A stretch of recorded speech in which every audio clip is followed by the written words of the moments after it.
एक बात तो स्वीकार कर लेनी चाहिए। चुप हो जाओ। रुक जाइए।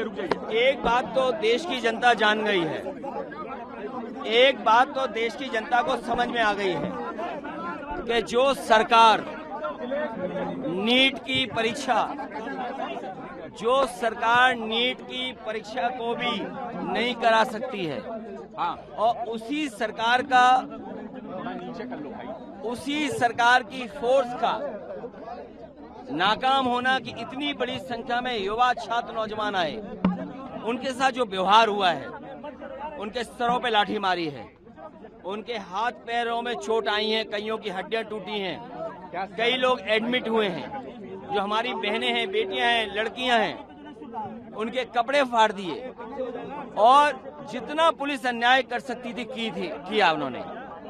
नीट में ये फेलियर हुए, दिल्ली के इंतजाम में फेलियर हुए, और अपना गुस्सा किस पे निकाले? छात्र नौजवानों से। इसलिए हमारी मांग है सरकार से कि जो छात्रों की मांग है वो छात्रों की मांग को स्वीकार करें, और जो मंत्री हैं वो इस्तीफा दे दें या मंत्रिमंडल से हटा दें। ये दबाव जो है ये दबाव समझ में नहीं आ पा रहा है कि मंत्री क्यों नहीं हट रहे हैं। क्या दबाव है संगी साथियों का, उनके मंत्रियों का, और लगता तो ऐसा है कि इसलिए सरकार नहीं हटा पा रही मंत्रियों को कि उनकी जो दबी हुई है, तमाम ऐसे घोटाले हैं, जो तमाम भ्रष्टाचार हैं, कहीं मंत्री ना उन बातों को खोल दें, तो इसलिए सरकार स्वीकार नहीं कर पा रही है, मंत्रियों पे दबाव नहीं बना पा रही है, और कारण भ्रष्टाचार है। एक मंत्री अगर लगातार विभाग में रहेगा तो ऐसे ही तो भ्रष्टाचार करेगा। नीट की परीक्षा हुई, वो भी फेल हुई क्योंकि OMR में जो इस तरह की शिकायतें आई हैं वो भी सबने देखनी है। तो सरकार छात्रों की मांगों को माने, यही हमारी मांग है। अखिलेश जी, आज संसद से लेकर में नीट का पेपर लीक हुआ और कैंसिल हुआ, छात्रों ने सुसाइड किया, लगातार छात्र जो है मांग कर रहे हैं दूसरे छात्र उन परिवारों के मुआवजे के लिए, क्योंकि डॉक्टरी करना, नीट करना एक बहुत रिस्पेक्टेबल, एक सबसे प्रेस्टिजियस नौकरी है, और हम सब जानते हैं धरती के भगवान डॉक्टर को मानते हैं। उसी की परीक्षा में ये इस तरह की बेईमानी, और ये पेपर लीक नहीं हुआ है, ये सरकार बेईमानी कर रही है और बेईमानी करती आई है।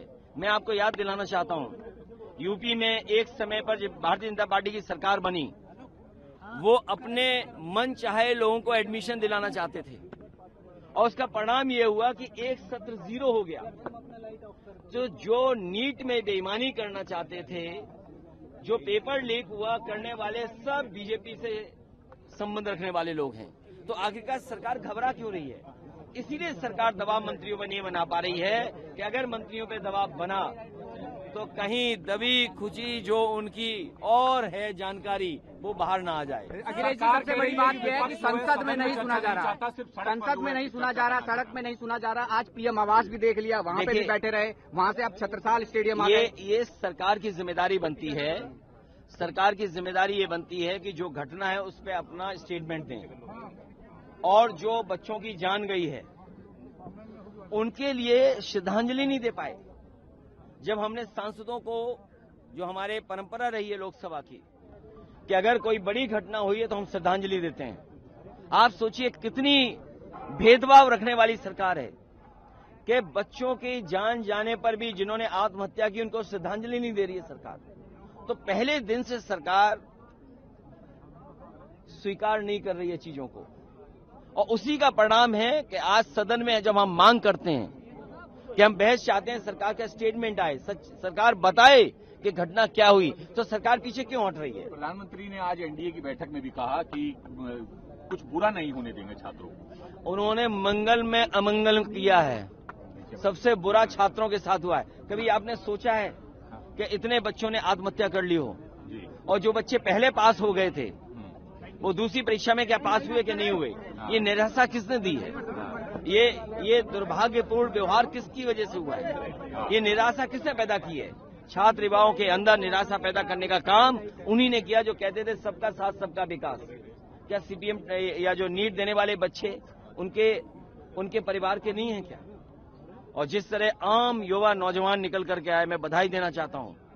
वो किसी पॉलिटिकल पार्टी से संबंध रखता हो,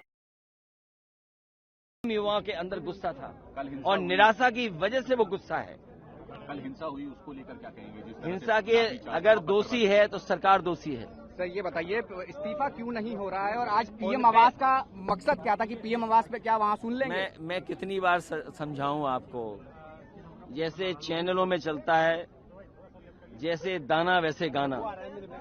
तो मंत्रियों पे कोई ऐसा दबाव इसलिए सरकार नहीं बना पा रही है कि उन्हें उनके दबे हुए कहीं राज वो न खोल दें। तो जब दबे हुए राज खुल जाएंगे तो सरकार की कितनी फजीयत होगी। इसीलिए सरकार दबाव नहीं बना पा रही। हम खुद सोच रहे हैं कि सरकार दबाव क्यों नहीं बना पा रही है। तो विपक्ष क्या करेगा आगे? विपक्ष लगातार इसी तरह संघर्ष करता रहेगा। विपक्ष लगातार युवा नौजवान छात्रों की बात करेगा। और जो लोग कहते हैं विकसित भारत बनेगा, क्या विकसित भारत बेरोजगारों के साथ बनेगा? क्या अमृत काल का जो कार्यकाल है वो बड़े पैमाने पे नौजवान बेरोजगार होंगे? तो ये जो रिहा कर दिए गए कह रहे जा सकते हैं। नहीं, जो सरकार कर रही है, हम पुलिस का भी धन्यवाद देते हैं कि आधी पुलिस हमारे साथ है। राहुल जी चले गए हैं, प्रियंका जी चली गई हैं, कार्यकर्ता आपके भी और तमाम आपको भी साथ में लाया गया। जब सब चले गए तो हम भी चले जाएंगे, क्योंकि पुलिस के पास कोई इंतजाम रखने का नहीं है। विपक्ष सड़कों पे नजर आएगा, विपक्ष सड़कों पे नजर आएगा दोबारा। भाई रुक जाओ यार। देखिए लगातार समाजवादी पार्टी ने, समाजवादी लोगों ने ये बात कही। और आपको याद होगा कि उत्तर प्रदेश में 20 पेपर लीक हुए हैं, वो मुकाबले में दिल्ली सरकार से आगे हैं। यूपी की सरकार, डबल इंजन की सरकार, उनके जो टैंक हैं वो इतने बड़े हो गए भ्रष्टाचार के, जिसकी आप कल्पना नहीं कर सकते हैं। अगर भारत सरकार में पेपर लीक हो रहे हैं तो यूपी सरकार भी आगे है, वो भी पेपर लीक कर रही है। अगर यहां पेपर लीक हुए हैं तो यूपी में 20 से ज्यादा पेपर लीक हुए हैं। तो आप कल्पना करिए, अगर 20 पेपर लीक हुए तो कितने करोड़ों परिवार प्रभावित हुए हैं। वो परिवार जिनका जीवन यापन नौकरी से है। बहुत से ऐसे मध्यम वर्ग के परिवार हैं जो केवल नौकरी की आस में अपना बेटे को बेटी को पढ़ाते हैं। आप सोच सकते हैं कि 4 लाख लगभग बच्चे लिखते हैं नीट का एग्जाम उत्तर प्रदेश में। तो 4 लाख और एक परिवार में अगर हम 5 सदस्य भी मान लें तो 4 गुणा 5 कितने हो गए? सोचिए, 20 लाख लोग सर हर सीधे परिवार प्रभावित हो रहे हैं। जो लेकर आप इसी तरह सड़कों पे उतरेंगे? नहीं, राम मंदिर में प्रभु श्री राम के यहाँ जो दान पात्र से सीसी हुई है, उसके लिए पूरा देश और भारत की जनता दुखी है। ये महापाप कोई नहीं कर सकता था। अब एसआईटी के बाद एसआईटी बनी है, तो मुझे लगता है कि अब एसआईटी की भी पोल खुल जाएगी। तो ये क्या वजह है? डबल इंजन की सरकार में भी एक एसआईटी नहीं बना पा रहे हैं। ये कहीं डबल इंजन में क्या वजह है कि एक इंजन बना रहा है एक एसआईटी, दूसरा इंजन बना रहा है दूसरी एसआईटी। इसका मतलब ये हुआ कि यूपी की सरकार ने जो एसआईटी बनाई वो दिल्ली वालों से पूछ करके नहीं बनाई। अगर ये बात गलत है तो आप बताओ। तभी तो जरूरत पड़ी एक और एसआईटी की।